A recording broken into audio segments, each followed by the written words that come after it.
पैसों का रिश्ता। किसी गांव में एक बड़ा सेठ रहता था।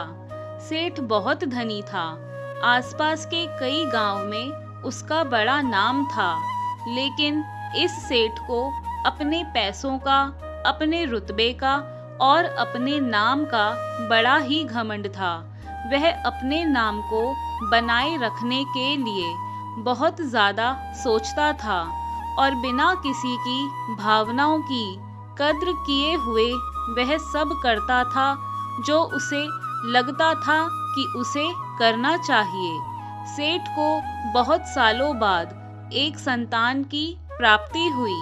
सेठ ने अपनी इस खुशी को मनाने के लिए अपने घर पर एक बहुत बड़ा कार्यक्रम रखा, जिसमें उसने आसपास के गांव के सभी श्रीमंत लोगों को और सिर्फ ऐसे रिश्तेदारों को ही बुलाया जो सिर्फ पैसे वाले थे।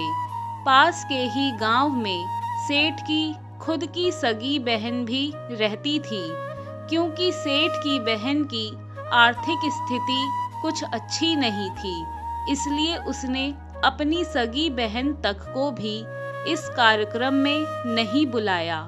सेठ ने अपने घर पर जिस कार्यक्रम का आयोजन किया था वह बहुत ही भव्य होने वाला था। इसके अलावा इस कार्यक्रम में इतने प्रसिद्ध और श्रीमंत लोग आने वाले थे कि इस आयोजन की चर्चाएं हर गांव में होने लगी थी। यह खबर उस सेठ की बहन तक भी पहुंच गई। बहन को यह जानकर बहुत ज़्यादा खुशी हुई कि इतने सालों बाद उसके भाई को आखिरकार संतान सुख प्राप्त हो ही गया। बहन अपने भाई के लिए बहुत खुश थी और सोचने लगी कि शायद उसका भाई गलती से उसे इस बारे में बताना भूल गया होगा, और खुशी में कहने लगी कि अपनों को भला कोई न्योता देता है क्या। बेचारी भोली भाली बहन ने अपने भाई के यहाँ उस भव्य कार्यक्रम में जाने की तैयारियां शुरू कर दी। जिस दिन वह कार्यक्रम था उस दिन बहन सुबह सुबह ही अपने भाई के घर जाने के लिए अपने घर से निकल पड़ी। रास्ते में अपने पुराने मैले कपड़े देख उसे ख्याल आया कि अगर किसी और के घर जाना होता तो मैं ऐसे कपड़ों में जाने की सोचती भी नहीं, लेकिन मैं तो मेरे अपने घर, मेरे मायके जा रही हूँ, जहाँ मैं बचपन से पली बड़ी हूँ, तो वहाँ मुझे ये सब सोचने की कोई ज़रूरत ही नहीं है। खुशी खुशी में सब सोचते हुए जैसे ही वह अपने मायके पहुंची, वहां का भव्य आयोजन देखकर वह और भी बहुत खुश हुई और उसे अपने भाई पर बहुत गर्व हुआ। अब बस वह जल्दी से जल्दी अपने भाई से मिलकर उसकी खुशी में शामिल होना चाहती थी। तभी वह तुरंत सीढ़ियां चढ़कर घर के अंदर प्रवेश हो गई। वहां उसने देखा कि उसका भाई मेहमान के तौर पर आए सभी बड़े बड़े प्रसिद्ध और नामी लोगों का स्वागत करने में व्यस्त है। बहन जैसे ही अपने भाई की तरफ उससे मिलने के लिए आगे बढ़ी, तभी उसके भाई की नज़रें अपनी बहन पर पड़ गई और अपनी बहन को ऐसे मैले पुराने कपड़ों में देखकर भाई ने उससे मिलना तो दूर, जबकि वह तुरंत वहां से बहाना बनाकर निकल गया। बहन ने सोचा, इतने लोगों में बेचारा अकेला भाई क्या क्या करे, ज़रूर उसे कोई काम याद आ गया होगा, या शायद उसने मुझे देखा नहीं होगा और इसलिए वह यहाँ से चला गया होगा। इसके बाद बहन अपनी भाभी से मिलने गई। भाभी ने अपनी ननद का अच्छे से स्वागत किया और उसे खाना खाने के लिए भी आग्रह किया। बहन ने भी सोचा, ठीक है, भाई वैसे भी अभी मेहमान नवाजी में व्यस्त है और मैं तो अपने ही घर की हूँ। मैं पहले खाना खा लेती हूँ, फिर बाद में भाई से आराम से मिल लूँगी। जैसे ही बहन खाना खाने के लिए पंगत में बैठी, तभी सेठ यानी उसके भाई ने देखा कि अपने सभी धनवान मेहमानों के बीच उसकी गरीब बहन भी बैठी हुई है। सभी कीमती पोशाक पहने लोगों के बीच उसकी बहन जो पुराने मैले कपड़े पहन कर बैठी थी, यह सेठ से देखा नहीं गया। उसने अपनी बहन को अपने पास बुलवाया, उसे भला बुरा सुनाया और वहां से जाने के लिए कहा। बहन ने अपने सपने में भी नहीं सोचा था कि उसके साथ कभी ऐसा व्यवहार भी हो सकता है, और वह भी उसके खुद के मायके में। अपना अपमान होने के बाद बहन वहां से रोते रोते तुरंत अपने घर ससुराल जाने के लिए निकल पड़ी। बहन इस बात को पचा ही नहीं पा रही थी कि उसके अपने भाई ने उसके साथ इतना बुरा व्यवहार किया। उसकी आंखों से आंसू थम ही नहीं रहे थे। अपने घर जाते हुए रास्ते में उसे अपनी पुरानी दोस्त मिली। उस दोस्त ने उससे रोने का कारण पूछा। फिर भी बहन ने सोचा कहीं उसके भाई की बदनामी ना हो, इसलिए बहन अपनी दोस्त को इस बारे में कुछ भी नहीं बताना चाहती थी। लेकिन दोस्त के बार बार पूछने पर ही तब जाकर उसने अपने साथ हुई सारी घटना उसे बता दी। उसकी दोस्त एक समझदार और काफी प्रैक्टिकल सोचने वाली औरत थी। उसने कहा, अगर तुम मेरी बात मानो तो एक दिन तुम्हारा भाई खुद तुम्हें अपने यहाँ बुलाएगा और तुमसे माफी भी मांगेगा। बहन ने अपनी दोस्त से कहा कि मैं तुम्हारी हर बात मानूंगी, बताओ मुझे क्या करना होगा।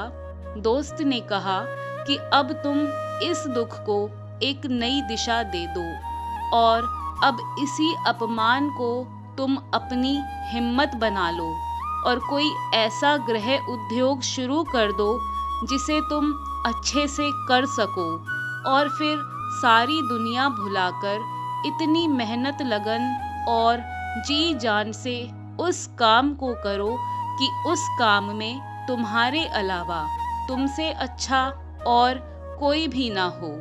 बहन को अपने दोस्त की बात सही लगी। घर पहुंचकर उसने अपने आंसू पोंछे और उसी दिन से घर में बचे हुए जो थोड़े बहुत पैसे थे उससे एक गृह उद्योग शुरू किया।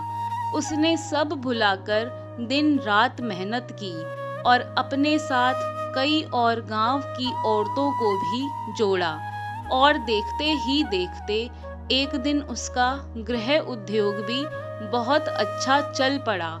कुछ ही सालों में आसपास के लगभग सभी गांवों में उसका नाम और रुतबा काफी बढ़ गया और अब वह पैसों के मामले में अपने भाई से भी ज्यादा बड़ी धनवान बन गई। जब सेठ को इस बात का पता चला कि उसकी बहन इतनी बड़ी श्रीमंत हो गई है, तो उसने सोचा कि एक बार उससे मिलकर आया जाए। जब वह अपनी बहन को मिलने उसके घर पहुंचा, तो बहन ने उसका स्वागत किसी राजा महाराजा की तरह किया। इसके बाद बहन ने अपने भाई को उसकी पसंद का खाना भी खिलाया। बहन ने अपने भाई की बहुत आवभगत की। बहन का ऐसा व्यवहार देखकर भाई को अपनी पिछली गलती का एहसास हुआ, इसलिए उसने अपनी बहन को अपने घर होने वाली पूजा के लिए आमंत्रित किया। कुछ ही दिनों बाद बहन अपने भाई के घर पूजा के लिए पहुंच गई। जैसे ही बहन अपने भाई के घर पहुंची, उसका भाई उसके स्वागत के लिए दरवाजे में ही खड़ा था। बहन अपनी महंगी गाड़ी में आई थी। उसने बहुत कीमती साड़ी और अपने भाई के गहनों से भी ज़्यादा कीमती गहने पहन रखे थे। बहन का ऐसा ठाट बाट देखकर सिर्फ भाई ही नहीं बल्कि उसका पूरा गांव ही दंग रह गया। भाई दौड़कर आया और बहन की गाड़ी का दरवाज़ा खोलकर उसे बाहर आने के लिए कहा और बड़े प्यार से उसे पूजा का प्रसाद ग्रहण करने के लिए बुलाया। बहन को इस बार 12 पकवान परोसे गए। चांदी की थाली में उसे खाना दिया गया और साथ में एक सोने की चम्मच भी रखी गई। अपनी बहन के बैठने के लिए भाई ने बेशकीमती पाट भी रखवाया। बहन को यह सब देखकर उसे वह पुराने दिन याद आ गए थे, जब उसके भाई ने उसे बिना खाना खिलाए ही उसे भला बुरा कहकर उसका अपमान कर उसे वापस ससुराल लौटा दिया था। इसके बाद बहन खाना खाने के लिए तो नहीं बैठी, लेकिन उसने अपने सारे कीमती गहने और जेवर उतारकर उस थाली के सामने रख दिए और खाने में से कुछ निवाले निकालकर उन गहनों पर रख दिए। बहन का ऐसा व्यवहार देखकर सभी हैरान थे। किसी को नहीं समझ में आ रहा था कि बहन ऐसा क्यों कर रही है। आखिर वह क्यों उन जेवरों को खाना खिला रही है। जब सभी ने उससे पूछा कि वह ऐसा क्यों कर रही है, तब बहन ने सबके सामने बताया कि आज जो इतना मान सम्मान हो रहा है वह दरअसल उसका नहीं, इसके इन्हीं कीमती गहनों, जेवरों और कपड़ों का हो रहा है। बहन ने कहा, क्योंकि मैं तो अभी भी इस सेठ की पुरानी बहन ही हूँ। अगर कुछ बदला है तो वह है मेरी परिस्थिति, मेरे कपड़े और मेरे गहने।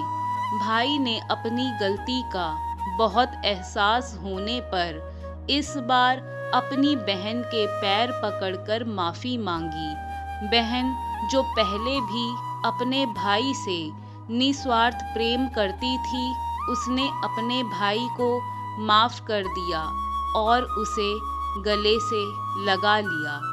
दोस्तों, पैसे सिर्फ हमारे जीवन को सरल बनाने के लिए हैं, जबकि रिश्ते जीवन में मिले किसी वरदान की तरह होते हैं यदि उन्हें सच्चे मन से और निस्वार्थ भाव से निभाया जाए। पैसे खर्च भी हो जाएं तो आप दोबारा भी कमा सकते हैं, लेकिन अगर रिश्ते खर्च हो जाएं, मतलब रिश्ते टूट जाएं, तो उन्हें दुनिया का सारा धन भी वापस नहीं लौटा सकता। और अगर किसी स्वार्थ के कारण वापस आ भी जाए तो उन रिश्तों में गांठ पड़ ही जाती है। आशा करती हूँ दोस्तों आपको यह कहानी पसंद आई होगी। वीडियो पसंद आई तो वीडियो को लाइक, शेयर, कमेंट करना ना भूलें। और अगर आप हमारे YouTube चैनल पर पहली बार आए हैं तो चैनल को सब्सक्राइब करके बेल आइकन को भी प्रेस कर दें। धन्यवाद।